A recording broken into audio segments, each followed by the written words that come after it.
Imagine you've saved up $1,000 in cash. Would you keep all of it in your everyday wallet as you go about your day? Or would you just keep a small amount in your wallet and keep the rest of it somewhere more secure, like under the mattress? This simple decision, how much to carry versus how much to lock away safely, is something we all understand. Well, unless you're of the latest generation, and then they really don't understand paper money because that's for old people like me. And when it comes to Bitcoin, the same decision could mean the difference between watching your investments grow and losing everything in an instant. In 2024 alone, Bitcoin owners lost over $2 billion to hackers and scammers. Most of these losses happened because people stored their Bitcoin in the wrong place at the wrong time. In the next 10 minutes or so, you'll discover two essential types of Bitcoin storage, exactly when to use each one, and the simple strategy that protects your investments while still keeping your Bitcoin accessible when you need it. Hey everyone, welcome back to the channel. If you're new to Bitcoin, how to store your Bitcoin is one of the most important decisions you can make. Today we're going to be exploring the two main ways to store Bitcoin, one for convenience and one for security. Understanding this difference could protect your investments from costly mistakes. So what is a Bitcoin wallet? I'm glad you asked. First, let's clear up a common misconception. Despite the name, a Bitcoin wallet does not actually store any Bitcoin. It simply stores the special password that gives you access to your Bitcoin, which is locked up securely on the Bitcoin blockchain. Think of it like this. The blockchain is a secure vault where all the Bitcoin in the world is stored. Your wallet doesn't hold the Bitcoin itself, but rather the unique key which proves which Bitcoin is yours. Without this private key, you can't access your Bitcoin or transfer it, even though they exist on the blockchain. So what type of wallets are there? When it comes to Bitcoin wallets, there are two main types that every investor needs to understand. Similar to how you might carry some cash in your pocket, but keep most of it in a bank account. These two types of wallets are called hot wallets and cold wallets. And the fundamental difference between them is whether they maintain a connection to the internet and thus the blockchain or not. Let's explore each type to understand their unique characteristics, advantages, and potential vulnerabilities, starting with hot wallets. Hot wallets are hot because, by design, they maintain a constant connection to the internet and the blockchain. They are generally represented by software applications on internet-connected devices like your phone, a computer, or inside a web browser. Popular examples include mobile apps like Blue Wallet, Exodus, and Robinhood Wallet, desktop software like Sparrow Wallet, Blockstream Green, and the Electrum Wallet, and browser-based wallets like Coinbase Wallet, Rabby Wallet, and Phantom Wallet. So, if these hot wallets are vulnerable to attack, why would anybody use one? Well, it's all about balancing convenience with security based on your needs. Hot wallets are ideal in special circumstances.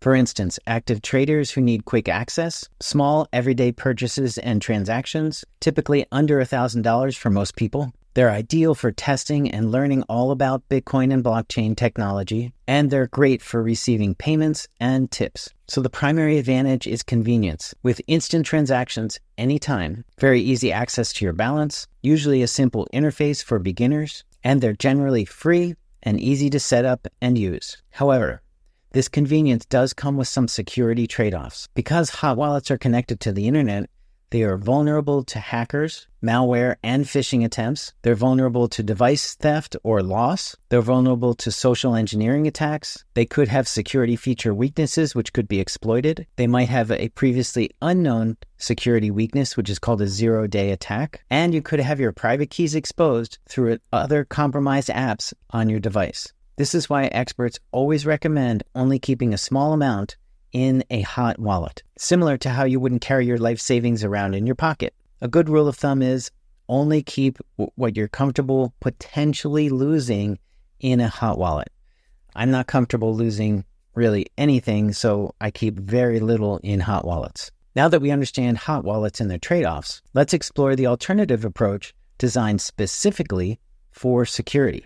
Cold wallets. Cold wallets are called cold because they stay disconnected or offline from the internet, like keeping your valuables in a secure vault. The most common cold wallets are hardware devices specifically designed for cryptocurrency security. Popular options include the Ledger Nano S, Ledger Nano X, and the ledger stacks, the Trezor Model T, the Trezor Safe 3 and Safe 5, the Blockstream Jade and the Blockstream Jade Plus, and some NFC-based examples, the Tap Signer, the Tangent Wallet, and the Sato chip. And there are tons more. These small devices generally look like a USB drive for the most part, unless they're credit cards, and generally serve two main purposes. Number one, to generate and secure private keys offline, and number two, to verify and sign pending transactions. They work by generating and storing your private keys completely offline. Some even require physical button presses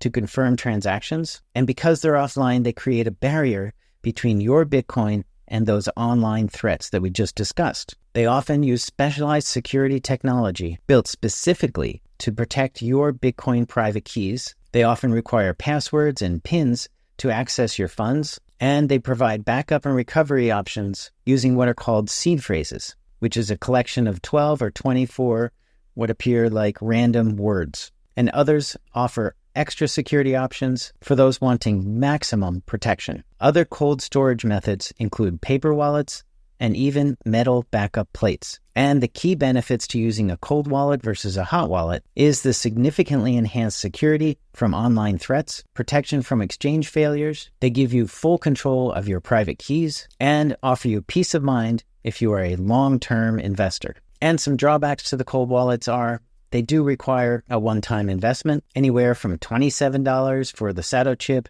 up to even $500 for some hardware wallets. They offer slightly less convenience for frequent transactions, and in some ways generate the need to keep the device itself safe, though most consider the cost of it and keeping it safe a small price to pay for securing large amounts of Bitcoin. So which one do you choose? Well, most advanced Bitcoiners don't make a decision between hot wallet or cold wallet. They simply use both, but they do it strategically. Here's a practical approach. If you're starting out and you have less than $1,000 of Bitcoin, you should begin with a reputable hot wallet, some of which I've mentioned, to learn the basics of sending, receiving, and managing your Bitcoin. For holdings over $1,000, you should invest in a hardware wallet and transfer the majority of your holdings to that wallet. And for daily use, just keep what you need for everyday transactions in a hot wallet.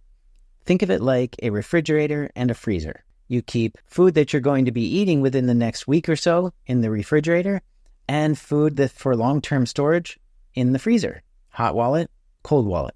Get it? Here's a simple rule many Bitcoin owners follow. If losing a certain amount of Bitcoin would ruin your day, that amount probably belongs in cold storage. Okay, I'm going to run through a really quick example of setting up a hot wallet on a phone, on my iPhone, and show you how easy it is to get started maintaining your own hot wallet so that you can get your Bitcoin off of the exchange. For this example, I'm actually going to use Blue Wallet. Let's go ahead and look at that right now. Okay, here we are on my iPhone. For this demonstration, I'm actually going to be using Blockstream Green Wallet because the Blue Wallet was messing up a little bit. So let's try it with the Blockstream Green. This should work, hopefully. You open the application and you're greeted with this welcome screen. You press Get Started. Help improve green. Do not collect data. Now, how do you want to secure your funds? You can use a hardware wallet connected to this software wallet or hot wallet, or you can use this application, Blockstream Green, as a hot wallet. Incidentally, this is a Bitcoin-only wallet. Do not send any other cryptocurrency to this wallet. It will disappear, or it might not let you send it, which would be better, but please do not send anything but Bitcoin to this wallet.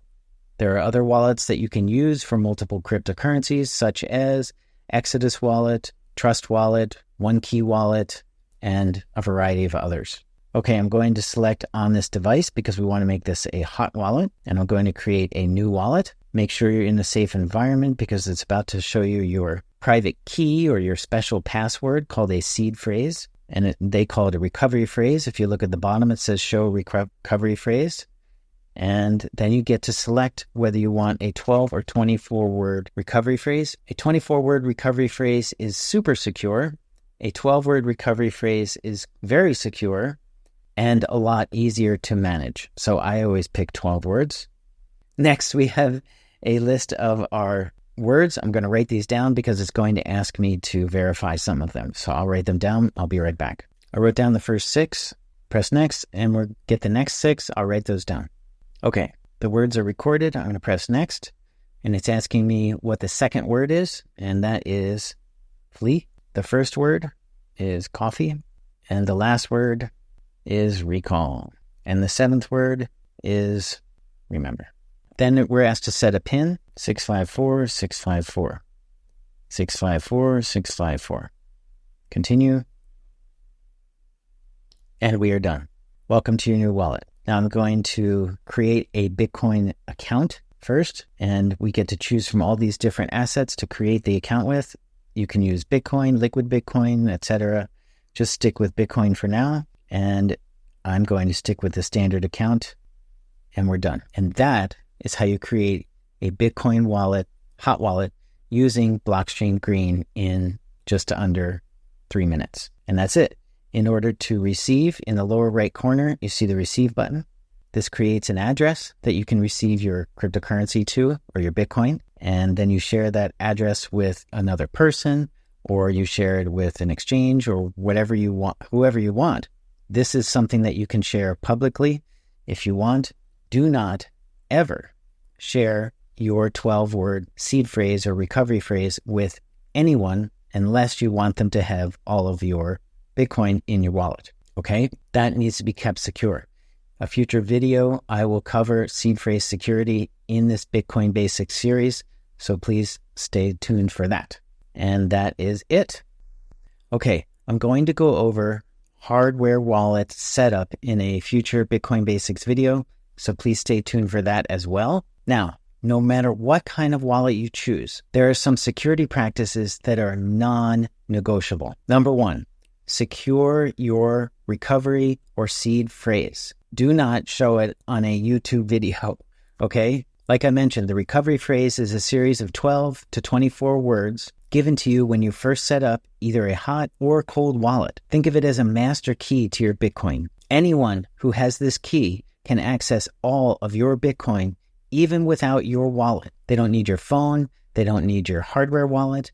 They don't need anything, just those 12 words. In order to protect it, you should store your seed phrase offline and store it in multiple locations. You should consider fireproof and or waterproof storage. Never share it with anyone or ever enter it into an email or anything like that that's public. I'm not going into too much detail here. As I said, I'm going to go over seed phrase security in a future Bitcoin Basics video. Number 2, you need to create a robust backup strategy. You need to test your recovery phrase before you add significant funds to that wallet, and consider using a metal seed phrase backup plate for durability. The third security practice that is non-negotiable is utilizing all available security features. Number 1, you need to enable two-factor authentication on every account. Secondly, utilize very strong, at least 20-digit passwords. I use 32-digit passwords for almost all of my accounts. And set up and utilize PIN codes on all of your hardware and software wallets if they allow it. And the fourth security practice is practice safe computing. Only use official wallet websites and applications that you download from official app stores. Also, keep all of your devices updated with security patches, and be wary of phishing attempts, especially through email and text interfaces. And the final security practice that is very important is to start with small transactions. Always send a small test amount first to an address to verify its validity before you go and send all of your life savings to a Bitcoin address. And double and triple check addresses before you send large amounts. Remember, in the Bitcoin world, you are your own bank, and security is your responsibility. In conclusion, understanding the difference between hot wallets and cold wallets is fundamental to your Bitcoin journey. Hot wallets offer convenience for everyday use, and cold wallets offer security for long-term holdings. By implementing the two-wallet strategy and following proper security practices, you can enjoy Bitcoin's amazing benefits while minimizing risks. So, your first action step after this video, take 5 minutes to check how you're currently storing your Bitcoin. If it's all in one place, especially if that place is online, it might be time to consider that two-wallet strategy we've discussed. Download a hot wallet from your respective app store or to your computer and get your Bitcoin off that exchange. Some Bitcoin wallets that I can recommend are Blue Wallet, Proton Wallet, and the Blockstream Green Wallet. In the next video of the Bitcoin Basics series, I'm going to explain how you can figure out what hardware wallet fits your needs best. So stay tuned and hit that subscribe button and punch the like button while you're down there. Also, let me know in the comments what storage system you're using, hot wallet, cold wallet, or is it a mixture? And don't put your Bitcoin holdings in the comments, okay? If you found this video helpful, hit the like, hit the subscribe, drop any questions you have in the comments, and let me know what topics you'd like to see covered next. Thank you so much for watching. I'll see you in the next video.